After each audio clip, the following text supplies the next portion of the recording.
지난 한 주 잘 지내셨습니까? 코로나19가 많이 물러가서 이제 조금 더 호흡하기 편해진 그런 시기를 맞았습니다. 코로나가 지나가는 이 시기에 우리 교회는 신앙생활을 더 목적 있고 풍요롭게 만들어가기 위해서 비전을 재정립하고 인생의 비전을 붙드는 그러한 계절을 지내가고 있습니다. 여러분, 그 주제가 무엇입니까? 앞에 있는 현수막에 있듯이 우리의 마음에 새기면서 크게 선포해 보면 좋겠습니다. 한번 같이 읽겠습니다. 시작. 우리가 교회입니다. 우리가 교회예요. 오늘은 좀 더 구체적으로 말씀의 제목 안에 우리 교회의 비전을 넣어서 이렇게 우리가 예배하는 교회입니다. 이와 같이 나아가는데 앞으로 몇 주간 우리가 인생에 꼭 감당해야 될 또 기쁨이 될 일들을 마음에 새기고 인생의 비전을 재정립하고자 합니다.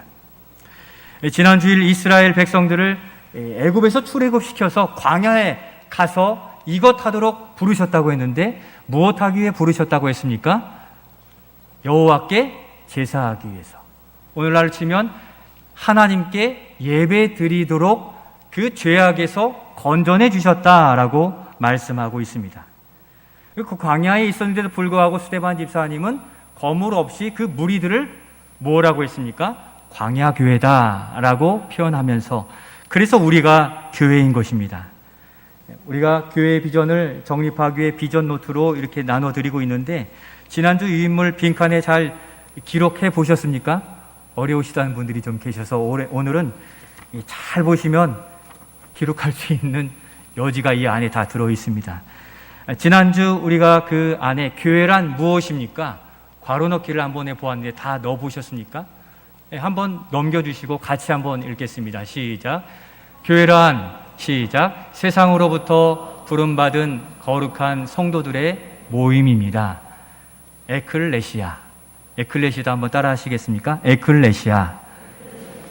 같은 의미의 헬라어입니다. 그래서 지난주 우리 교회의 공동체 비전, 삶의 이유, 또 우리의 고백으로 비전 노트 맨 뒷장에 한 번 더 기록해 보시라 말씀드렸는데 우리의 비전, 우리의 고백, 우리가 살아가는 이유 같이 한번 읽겠습니다. 우리의 비전, 우리의 고백, 우리는 세상으로부터 부름받은 하나님의 백성, 거룩한 성도입니다. 우리는 예수님의 제자로 살겠습니다. 살아가는 이유, 오늘은 더 업그레이드 돼서 여러분들이 더 단순하게 간략하게 쓸 수 있으니까 한번 기록해 보시고 매일 읽으면서 우리가 사는 이유를 분명히 해 가시면 좋겠습니다. 그렇게 세상에서부터 부르셔서 우리가 하나님의 백성이 되었는데 오늘 본문에서도 한 여자를 부르시고 계십니다. 예수님께서 그 지역까지 친히 찾아가 주시는데 그 지역은 상종도 않는 이방인의 땅이었습니다. 이방인의 땅, 이방 사람, 곧 사마리아의 수가성이라는 곳에 한 여자가 살고 있었는데 찾아가 부르셨습니다. 그리고 그에게 말씀하시기를 삶의 우선순위가 무엇인지를 밝혀주셨습니다. 그것은 바로 하나님을 참으로 예배하는 예배자가 되라 말씀하셨습니다. 왜냐하면 하나님께서 바르게 예배하는 자를 찾고 계시기 때문입니다. 그런데 문제가 있습니다. 이 여자에게는 손에 꼽을 만큼 넘치도록 많은 질고와 어려운 문제들이 있었습니다. 매일 여인의 몸으로 항아리를 쥐고 1시간 걸어야 되는 그 거리에 물을 떠오는 육체적 고통과 수고에 문제가 있었습니다. 사회적으로도 따돌림 당하는 관계의 문제를 가졌고 또 가정적인 문제, 부부의 문제, 그리고 경제적으로 굉장히 빈곤한 삶의 문제를 가졌습니다. 그의 앞길에 드리워진 문제를 해소하기 위한 그 목마름 가운데 예수님을 만났는데 예수님은 어떠한 말씀을 하십니까? 이 여인의 상황을 보면 어떤 면에서 시대는 다르지만 우리가 처한 상황과 우리가 가진 삶의 모양이 비슷한 것 같습니다. 여러분, 이 여자의 문제 무엇부터 손대고 해결해야 되겠습니까? 그 문제 하나를 해결해 주시기를 바라는 목마름 가운데 있었는데 그보다 예수님은 먼저 앞선 우선순위는 하나님을 예배하는 것이라 말씀해 주고 계십니다. 이 시간 믿는 자들에게 왜 예배가 삶의 가장 최우선에 서야 되는 이유가 무엇인지 살펴보고 예배를 통해 어떠한 은혜가 임하여지게 되는지, 그리고 우리의 신앙의 비전을 더욱 확고히 하고 또 갱신해가는 그러한 시간이 되고자 합니다. 예배는 우리에게 무엇입니까? 첫 번째 우리 같이 한번 읽겠습니다. 시작. 예배는 하나님을 높여드리는 신앙 활동입니다. 높여드리는 것이죠. 무엇을 높여드리는 것입니까? 일단 23절 말씀을 먼저 같이 읽겠습니다. 아버지께서는 자기에게 이렇게 예배하는 자들을 찾으시느니라. 아멘. 하나님께서는 우리를 하나님을 예배하는 자로 부르셨고 여전히 예배하는 자를 찾으신다고 말씀하십니다. 그러면 예배를 잘 못 드리는 자들이 있고 예배를 안 드리는 자들이 있다는 것으로 생각할 수 있겠습니다. 예배, 영어로는 worship이라고 합니다. 이 worship이란 단어는 두 개의 단어가 이렇게 합쳐진 단어인데, 하나는 worth, 가치라는 단어와 하나는 ship, 신분이라는, 넘겨주시겠어요? 신분이라는 단어로 이렇게 합쳐져 있어요. 그래 신분적인 그 사람에 대한 대상의 가치를 높여드리는 것을 worship, 예배드린다라고 표현합니다. 그러니까 우리를 구원해 주신 하나님의 놀라운 은총을 높여드리는 거죠. 이 만방 중에 하나님의 이름이 높여지도록 하는 영적인 활동이 뭡니까? 예배라는 겁니다. 그래서 이 하나님의 이름이 높여지는 활동, 이 예배는 믿지 않는 사람들은 할 수 없는 영적인 활동에 속하는 것입니다. 하나님을 높여드리는 이 일들에 이사야 선지자는 이 백성은 나의 이름을 찬송하기 위해 지으셨다라고 말씀하므로 모든 하나님의 백성들은 하나님의 이름을 높여드릴 때 기쁨이 충만해지고 하나님과 교통해 갈 수 있음을 말씀합니다. 왜 하나님의 이름을 높여드리는 것이 성도에게 마땅한 것입니까? 그것은 우리가 이 죄악된 세상, 죽음에서 구원받은 하나님의 백성이 되었기 때문입니다.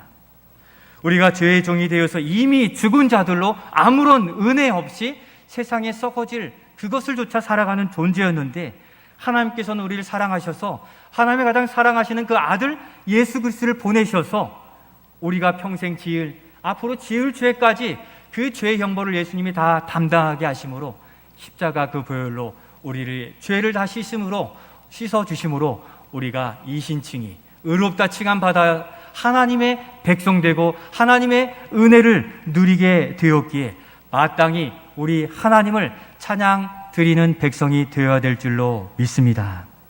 아무런 구원받을 자격, 천국과는 관계없는 인생이었는데 근거가 없음에도 불구하고 자격이 없음에도 불구하고 이미 아직 우리가 죄인 되었을 때 우리를 부르시고 씻어주시고 또 하나님의 은혜를 누리게 하셨으니 이보다 더한 은혜가 어디 있겠습니까?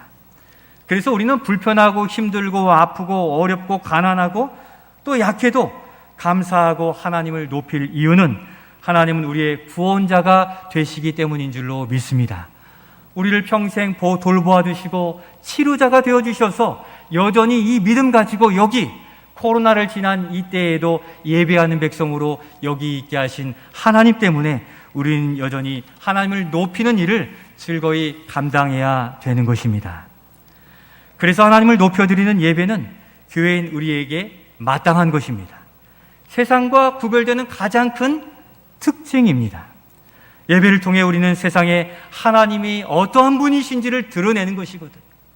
전능하신 하나님, 창조주 하나님, 구원자이신 예수 하나님, 우리를 돌보시는 목자가 되시는 하나님을 높여드릴 때 세상은 우리로 하여금 세상의 나팔이 되게 하고 그들로 그 복음을 듣고 주님께로 돌아오게 될 것입니다.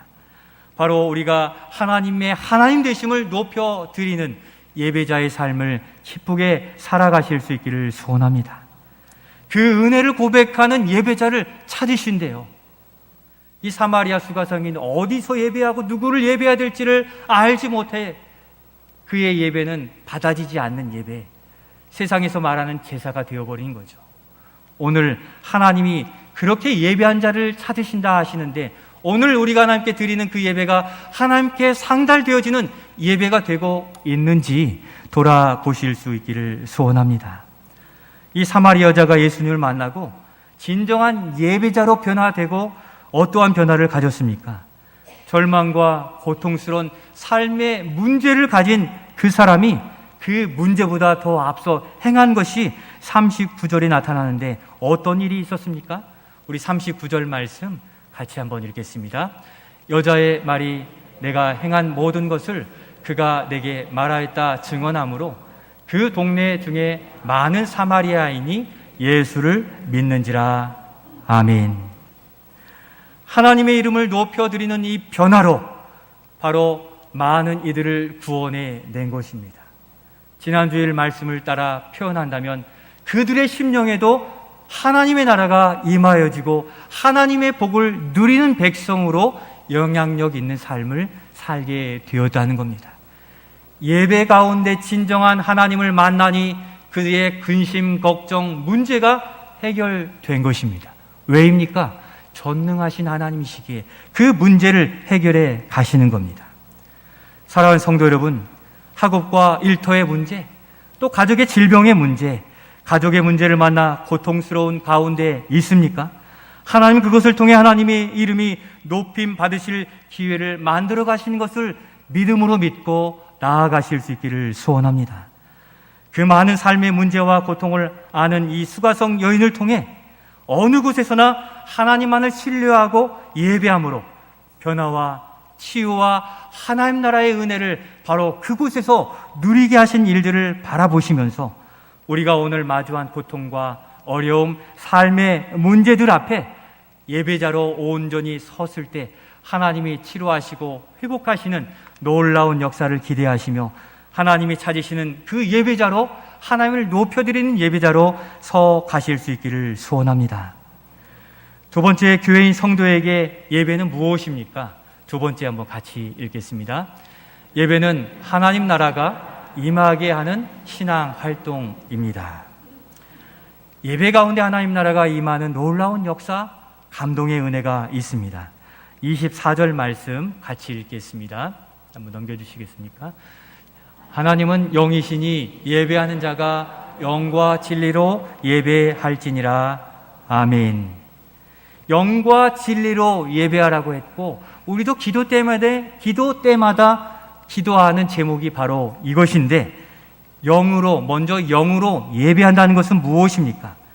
바로 하나님의 영이 거하는 성도로 하나님의 주권과 통치를 인정하고 그 통치가 오늘 임하여지기를 바라는 그것이 영으로 예배한다는 것입니다. 이 땅의 육체로는 영이신 하나님을 알 길이 없어요. 만날 길이 없는 것입니다. 그러나 성령으로 예수 그리스도를 영접하여 하나님의 자녀 된 하나님의 백성은 성령으로 거듭난 하나님의 백성이기에 그 백성에게 하나님이 찾아오셔서 통치하시고 다스리시고 돌보아 주신다는 것입니다. 그러므로 성령으로 예배할 때 우리 안에 내주하시는 주께서 신령한 은혜를 부어주시고 하나님의 나라가 우리 안에 충만하게 임하여지고 그 은혜를 누리게 하심을 믿으실 수 있기를 소원합니다. 하나님의 나라는 어디에 있습니까? 저 하늘나라 하늘에 있습니까? 이미 하나님 나라는 임하여졌다고 말씀하시고 또 온전히 재림을 시에 이루어질 것이라 말씀하시는데, 정말 하나님 나라 천국이 우리 안에 이 땅에 임하여지는 것을 믿습니까? 그 소망이 없이는 우리가 한시도 살아갈 수 없는 것인데, 바로 지난주일 3부 예배 드리는 우리 성도들께서는 이미 확인해 가셨지만 예수님께서 우리에게 이렇게 기도하라고 말씀하셨지 않습니까? 우리 주님이 가르쳐 주신 그 기도 안에 하나님의 나라가 임하여지기를 구하라고 말씀하셨습니다. 우리 마태복음 6장의 말씀을 같이 읽으며 확인하겠습니다. 그러므로 너희는 이렇게 기도하라. 하늘에 계신 우리 아버지여, 이름이 거룩히 여김을 받으시오며 나라가 임하시오며 뜻이 하늘에서 이루어진 것 같이 땅에서도 이루어지이다. 아멘. 하나님의 나라가 임하시오며, 이 나라는 헬라어로 바실레이아, 천국, 하나님의 나라를 의미합니다. 곧 주님의 기도에 천국이 이 땅에 임하여지기를 기도하라 말씀하셨다는 것은 천국의 그 놀라운 은혜들을 이 땅에서 누릴 수 있다는 것을 말씀해주고 계십니다. 이미 예수 그리스도께서 천국이신 예수님이 오셔서 하나님 나라는 임하였고, 성령으로 오늘 우리 안에 그리스도의 집, 교회를 세우심으로 작은 천국, 바로 하나님의 나라의 기쁨을 누리는 친백성이 되게 되었다는 겁니다. 왜 중요합니까? 하나님의 백성이면서 하나님의 통치와 다스림을 받지 못한다면 어떤 일이 일어나겠습니까? 구원받은 백성이라도 악한 영들이, 악한 마귀가 계속 찔벅거리고 또 우리를 구원의 또 믿음에서 넘어뜨리려 애쓸 것입니다. 결코 쉽게 하지 않거든요. 감당할 수 없는 어려움으로 우리를 넘어뜨리려 하는데, 바로 하나님의 통치와 다스림과 돌보심이 없는 하나님의 백성들은 위기에, 위험에 처해 있다고 말씀드릴 수 있는 것입니다.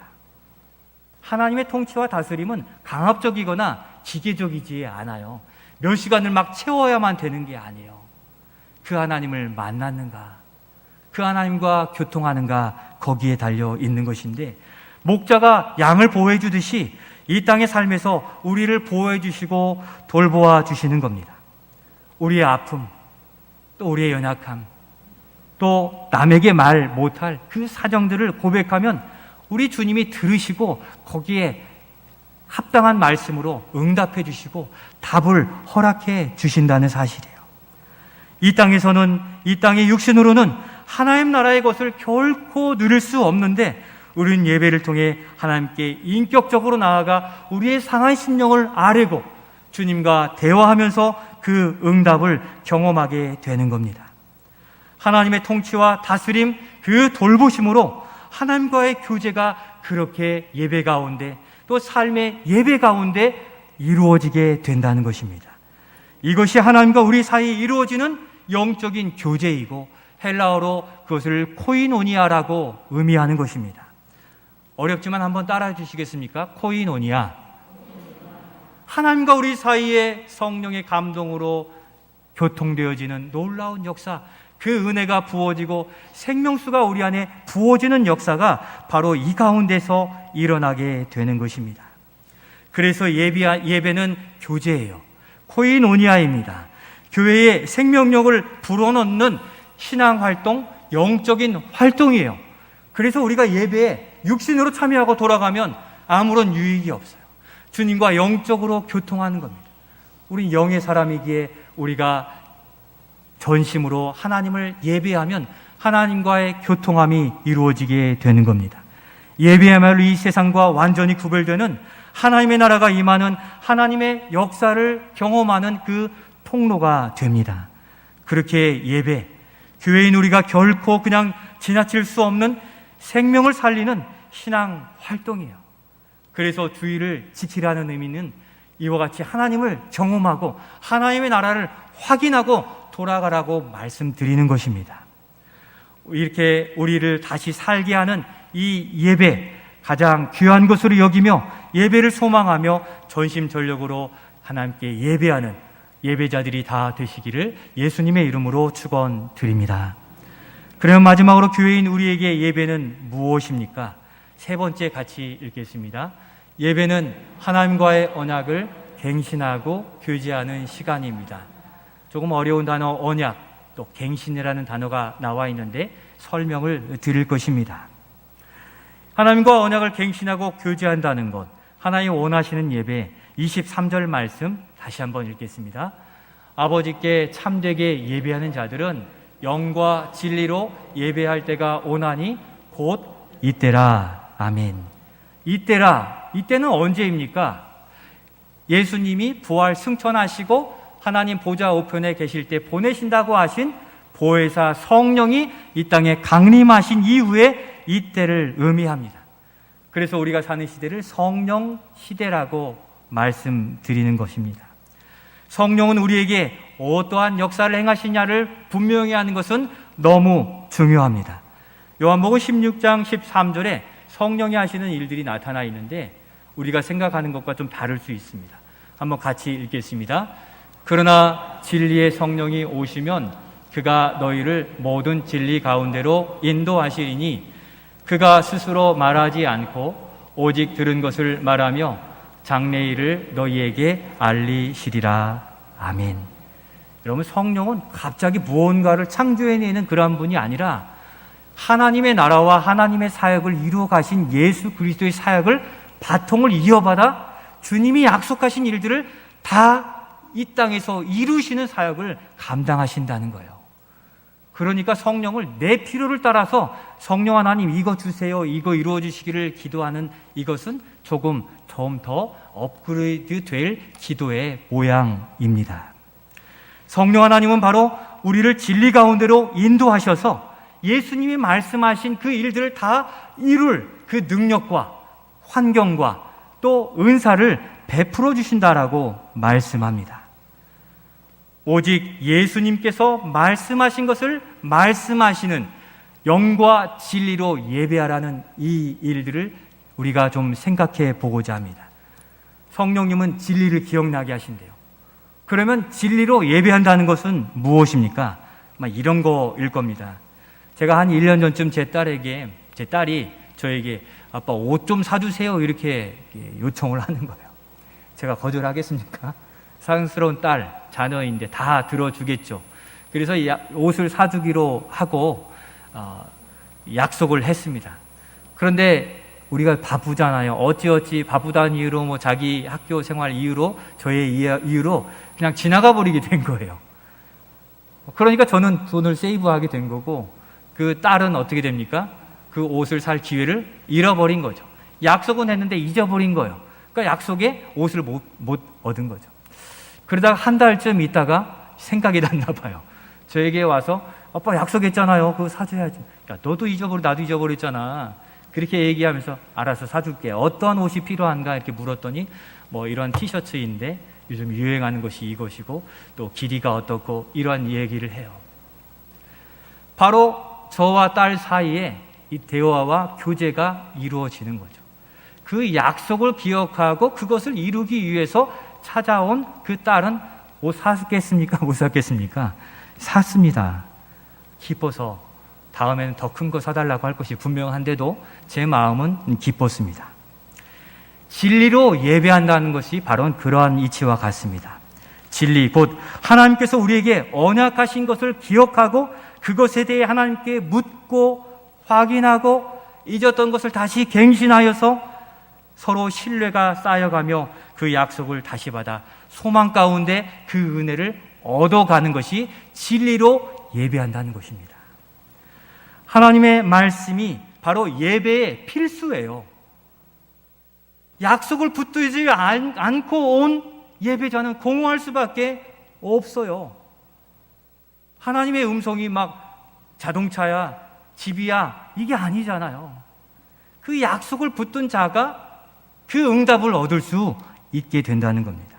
성경에는 우리에게 인생 비전을 언약하신 말씀들이 많이 있는데 그 중에 출애굽기 19장에 우리를 이렇게 대우하시겠다는 언약이 나타나요. 조금 길지만 3절을 천천히 한번 읽어보겠습니다. 내가 애굽 사람에게 어떻게 행하였음과 내가 어떻게 독수리 날개로 너희를 업어 내게로 인도하였음을 너희가 보았느니라. 지난 하나님의 은혜의 5절입니다. 세계가 다 내게 속하였나니 너희가 내 말을 잘 듣고 내 언약을 지키면 너희는 모든 민족 중에서 내 소유가 되겠고, 다음 절이요. 너희가 내게 대하여 제사장 나라가 되고 거룩한 백성이 되리라. 너는 이 말을 이스라엘 자손에게 전할지니라. 아멘. 5절을 열어주시면요, 하나님이 우리와 약속해 주신 바 언약이에요. 하나님이 일방적으로 우리에게 주신 약속인데 우리에게 내 소유가 돼서 이 세상 가운데 너를 돌보아 주겠고 보호해 주겠다. 그 거룩한 백성이 되어서 하나님의 백성으로 살게 하겠다. 제사장 나라가 되어서 하나님의 대리자로서 이 땅의 삶을 살게 하겠다 약속하셨는데 언제 그렇게 복 주시겠다고 하십니까? 노란 글씨로 너희가 내 말을 듣고 내 언약을 지키면, 이것이 조건이에요. 이 언약의 말씀 내 소유가 되고 제사장 나라가 되고 내 백성, 거룩한 백성이 되리라 약속해 주셨는데, 바로 이 언약을 기억하고 그 언약을 지키느냐 지키지 못하느냐로 그 복을 누리느냐 아니냐를 말씀해 주셨다는 것이 사실입니다. 이것을 알고 그와 같이 살기를 애쓸 때에 우리는 하나님과 이야기거리가 생기는 거예요. 제 딸이 그 약속을 잊어버리고서 다시 찾아와서 이 옷 길이 색깔 막 이야기했듯이, 하나님 우리에게 하나님의 백성이 되고 거룩한 나라가 되고 제사장 나라가 되는 이 약속해 주셨는데 제가 이와 같이 조금 못 살았습니다. 이와 같이 살았는데 하나님 은혜 주시옵소서. 이와 같이 진리 안에서 우리의 영혼은 하나님과 교통하게 되어 있어요. 그 언약을 기억하고 하나님을 예배하는 자들은 바로 하나님의 크신 뜻이 이 땅에 이루어지듯 우리의 마음 가운데 확신으로 자리 잡게 된다는 사실, 이 사실을 믿으시고 진리로 예배하는 우리 모두가 되실 수 있기를 소원합니다. 이러한 언약, 성경의 언약들을 붙들고 예배에 서지 않으면 하나님과 어떤 관계가 되겠습니까? 어색하고 서먹해요. 할 이야기가 없어요. 우리도 몇 달 만에 만난 지체들과는 대화의 거리가 잘 터지지 않잖아요. 하나님과 교통한다는 것은 그 언약, 하나님의 말씀을 붙들고 날마다 묻고 듣고 확인하며 갱신하며 살아갈 때 하나님과의 영적인 교제는 이루어지게 되는 것입니다.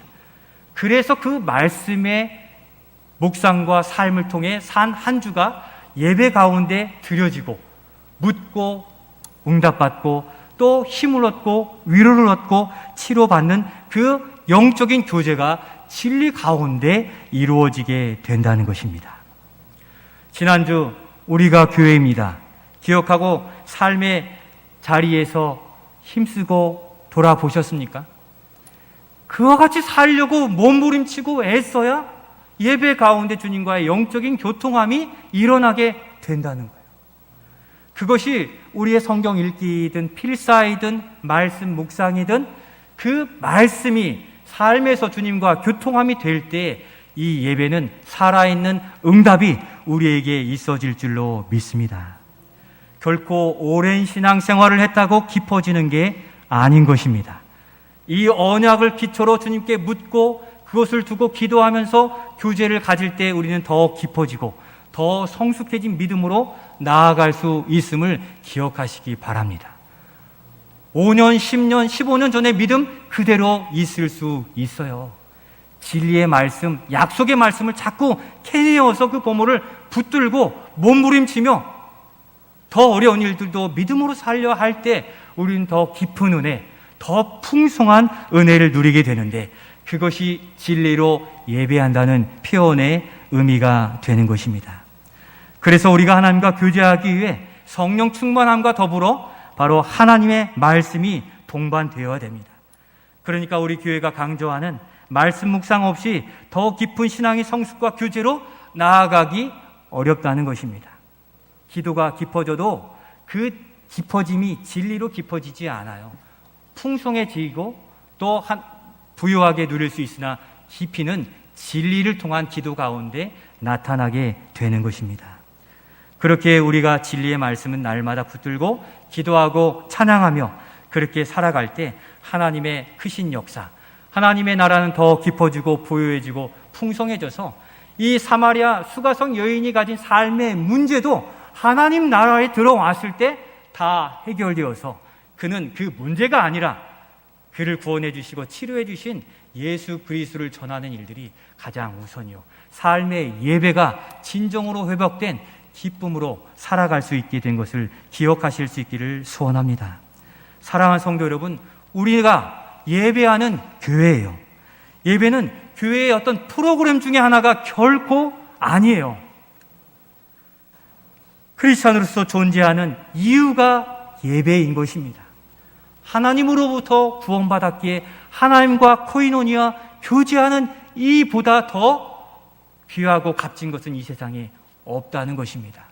예배 가운데 그 하나님을 경험하며 하나님의 나라가 저 멀리 있는 것이 아니라 오늘 나의 삶에, 우리의 예배에, 우리의 삶의 현장에 이루어짐을 믿으시면서 하나님이 예배한 자를 찾으신다 하는 이 말씀의 깊이를 분명히 하여서 오늘 우리의 삶에 연약하고 또 멀어져 버린 부분들을 다시 회복하여서 주님과의 깊은 교제, 코이노니아의 삶을 살아가시는 우리가 될 수 있기를 소원합니다. 성령과 진리로 예배하라 하셨기에 이번 한 주, 아니 우리의 삶에 우리가 예배하는 교회입니다 날마다 되뇌이면서 삶에서 하나님의 통치와 다스리심이 임하는 삶의 예배자로 살아가시며 날마다 승리하는 우리 모든 성도들이 되시기를 예수님의 이름으로 축원드립니다.